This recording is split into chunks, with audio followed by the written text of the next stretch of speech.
కానీ తీసుకుంటే ఏమిటి ముందు భగవంతుడు వాళ్ళ ఆవిడికి కానీ మనవడికో కొడుక్కో ఉపదేశిస్తున్నట్టుగా ఉంటుంది. ఇన్ఫాక్ట్ సత్యం అంతే కదా.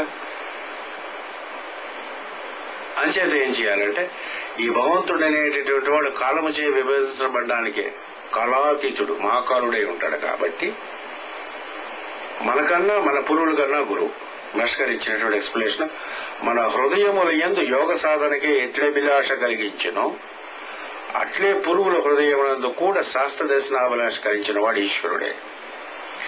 దీనిని బట్టి లోకములలో పలువురు గురువులున్నా తమ ఉన్నారనుకున్నట్టు అజ్ఞానము. గురువు ఒక్కడే, ఆ ఒక్కడే గురువు ఇన్ని రూపములలో ఉన్నాడు. మనకి ఈ రాజు కూర్చొని ఇవాళ పతంజలి యోగ సూత్రాలు నేర్చుకుని ఇవాళ నుంచి యోగాభ్యాసం చేయాలని ఎందుకు అనిపించింది?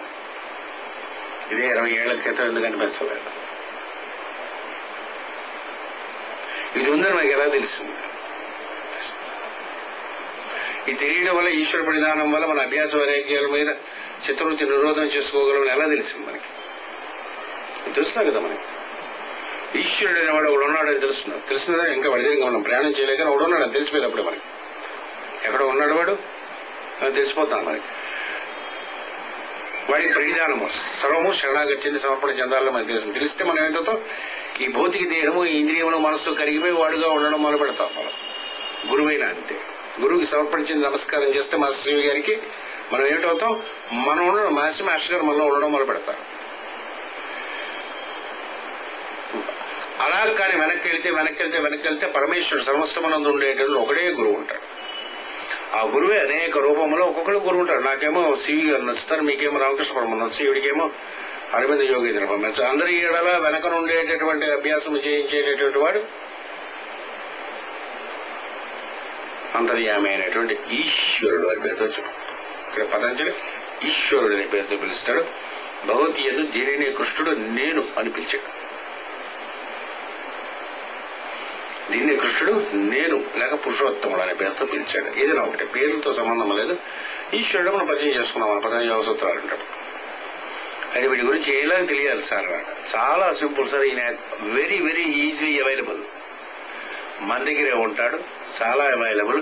ఇందాక ఏం చెప్పాం? అభ్యాస వైరాగ్యం అని చెప్పాం కదా. దాన్ని చేయాలంటే ఎలా చేయాలట?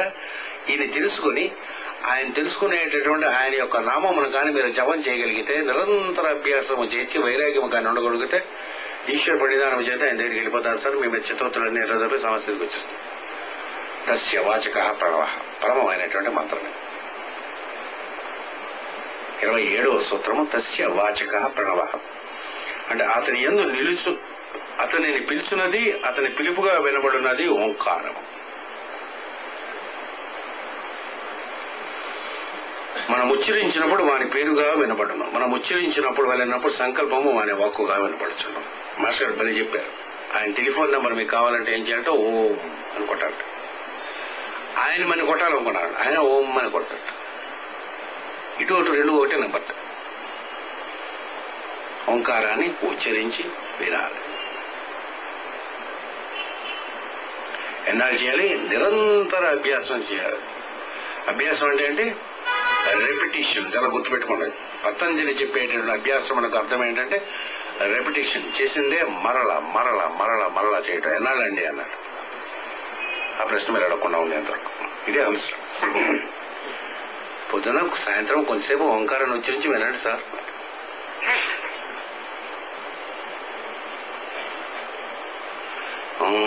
మనం ఉచ్చరించి వినండి సార్ అన్నాడు. వింటే ఎవరిని వింటున్నావు? ఎవరిని పిలుస్తున్నావు? భగవంతుని పిలుస్తున్నా. భగవంతుడిని ఎన్ని పిలవాలన్నా సార్ అదే పెట్టి పిలుస్తాడు. సీతారామూర్తి గారు దీక్షిత్ గారు అని పిలవట్ట. మేము పిల్లలు వచ్చుకుంటే ఆయన ఏం చేస్తారు? ఓం అని పిలుస్తారు. మనం ఆయన పిలవాలని ఓం అని పిలుస్తాం. మన చేత ఉచ్చరింపబడుతుండేది, ఉచ్చరించేటప్పుడు మన చేత వినబడుతూ ఉండేటటువంటిది ఈశ్వరుని యొక్క నామం అనేటటువంటిది ఓంకారమై ఉంటుంది. వాడే ఈశ్వరుడు. ఓంకారం మీరు ఉచ్చరిస్తుండగా వినుటుండగా మీ యందు ఏదైతే అనుభూతి కలుగుతూ ఉంటుందో దానినే ఈశ్వరుని పేరుతో పిలుస్తాం. సో సింపుల్ చెప్పుకొచ్చాడు చూసారా? టక్ టక్ టక్ టక్ పెట్టలేసి మీకు చేస్తాడు.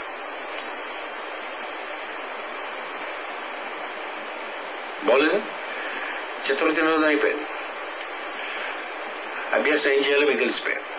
అభ్యాసం ఏం చేయాలి? ఈశ్వర పరిధానం చేయాలి. ఆడెవడు ఈశ్వరుడు అంటే ఇవన్నీ ఉంటాయి సర్గుణాలు. ఇవన్నీ ఎలా తెలుసుకోవడం? ఓంకారం వచ్చి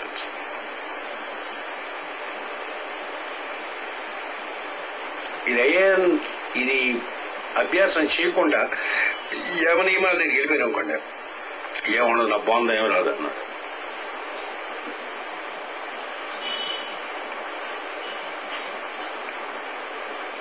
ఇందులో చెప్తున్నవన్నీ అభ్యాసం చేసుకుంటూ అప్పుడు మనం యమనియమాల దగ్గరికి వెళ్తాం. చేస్తుండేటప్పుడు సమాధి అనేటటువంటి స్థితి ఆటోమేటిక్గా వస్తుంది. మామూలుగా ఇది చెప్పుకునేటప్పుడు, ఈ సూత్రం చెప్పుకునేటప్పుడు మామూలుగా అయితే సంప్రదాయం ప్రకారం అయితే ఓంకారాన్ని మనం కూర్చుని ఉచ్చరించి ఒకసారి 3 సార్లు ఉచ్చరించి ఆయనను వినాలి. ఈ ఓంకారం అనేక రకములుగా ఉచ్చరించడం అనేది మన క్లాసులో చెప్పుకున్నాం. ఆ ఎక్కువగా ఉండేటట్టు ఓంకారము, ఊ ఎక్కువ ఉండేటట్టు ఓంకారము, మా ఎక్కువ స్ట్రెస్ వచ్చే ఓంకారం, ఇది రకరకమైన ఓంకారం ఉంటుంది. ఇవన్నీ వాటి గురించి శాస్త్రంలో చర్చలన్నీ మానేసి మనం సింపుల్ గా మనకి ఎలాగనిపిస్తే అలాగే ఓంకారం మనం ఉచ్చరిస్తూ హృదయం నందు ఉండేటటువంటి ఈశ్వరుని కన్నులతో అంటే మనస్సుతో ఒకసారి మనం చర్చ చేయాలి. ఓంకారాన్ని ఉచ్చరించేటటువంటి విధానం ఏంటంటే ఏం లేదు సార్, ఓంకారాన్ని ఉచ్చరించి మన యందు ఎక్కడి నుంచి వస్తున్నాదో ఆ ప్రదేశం మనం నిర్దేశించుకుని అక్కడికి వెళ్ళడానికి ప్రయత్నం చేయాలి మనస్సుతో. మొట్టమొదటిసారి ఓంకారాన్ని ఉచ్చరిస్తూ, ఈ ఓంకారం ఎక్కడి నుంచి వస్తున్నారు కదా మనకి, అసలు మన మాట ఎక్కడి నుంచి వస్తున్నదో ఎప్పుడైనా మీరు అబ్జర్వ్ చేశారు? చేయను, మాట్లాడిస్తుంటాం తప్ప ఈ మాటలు ఎక్కడి నుంచి వస్తున్నాయి? కొన్ని వాటి సంగతి ఎందుకులేండి, అవన్నీ కూడా చతుర్థికి సంబంధించి. మనకి ఈశ్వరుడు కావాలి కాబట్టి మీరు మాట్లాడే మాటలంతా చతుర్థి ఎక్కువ. ఇవన్నీ పక్కకు పెట్టి let us speak silence without breaking అంటే ఇది దానంతా. సరే, 3 సార్లు ఉచ్చరిద్దాం. ఉచ్చరించి ఈశ్వరుని యొక్క ప్రణిధానం దగ్గరికి వెళ్ళి మళ్ళీ లక్ష్య సూత్రంలోకి వెళ్దాం.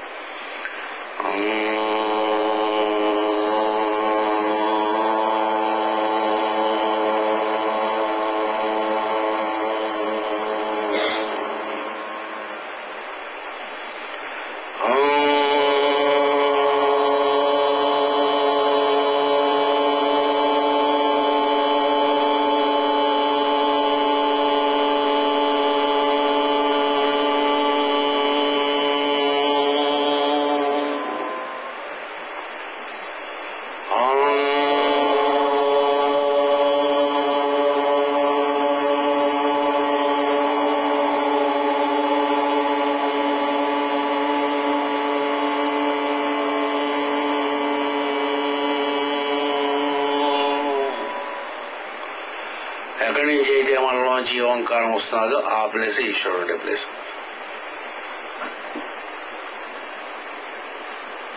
పెద్దలు ఏం చెప్తారంటే, మనం ఇంత పూర్వం చెప్పుకున్నాం, చెరువులో కానీ ఒక చిన్న రాయిస్తే, చిన్న రాయిస్తాం అనుకోండి, ఒక ఇసుక 2 వేసామంటే కొంచెం అల్ల కొంచెం దూరం వచ్చి అయిపోతాయి. కొంచెం పెద్ద రాయిస్తారు పెట్టాము 3 వరకు వస్తుంది. ఓంకారాన్ని కానీ ఉచ్చరిస్తే అంటే దీని యొక్క తరంగముల యొక్క వైబ్రేషన్ అంటే మన సూర్యమండలం దాటి బేరించి బయటికి వెళ్తుంటాయి. హ్రీం అనేటటువంటి కొంత దూరము, శ్రీం అనేటటువంటి దానికి కొంత దూరం, ఇలాగ ఒక్కొక్క దానికి మంత్రానికి దూరం నిర్దేశించబడి ఉంటాయి తంత్రశాస్త్రం నందు. ఒక ఓంకారం ఉచ్చరిస్తే అంటే ఈ ఓంకారం వచ్చిన దాని యొక్క ప్రకంపన యొక్క బ్యూటిఫుల్ వైబ్రేషన్ ఏదైతే ఉంటుందో సూర్యమండలమును భేదం చేసుకున్నట్టు సూర్యుడి వరకు వెళ్తుంటుంది. సూర్యుడు రింగ్ పాసినట్టు ఎంతవరకు సూర్యుడి యొక్క శక్తి ఉంటుందో అది దాటి వెళ్ళి బయటికి వెళ్తుంటాయి. వెళ్ళి ఆ వెళ్తున్న ప్లేస్ అంతా కూడా పవిత్రం చేసుకెళ్ళిపోతుంటాయి. అంత పరమ పవిత్రమైనటువంటిది ఓంకారం. దాన్ని ప్రణవం పేరుతో పిలుస్తారు.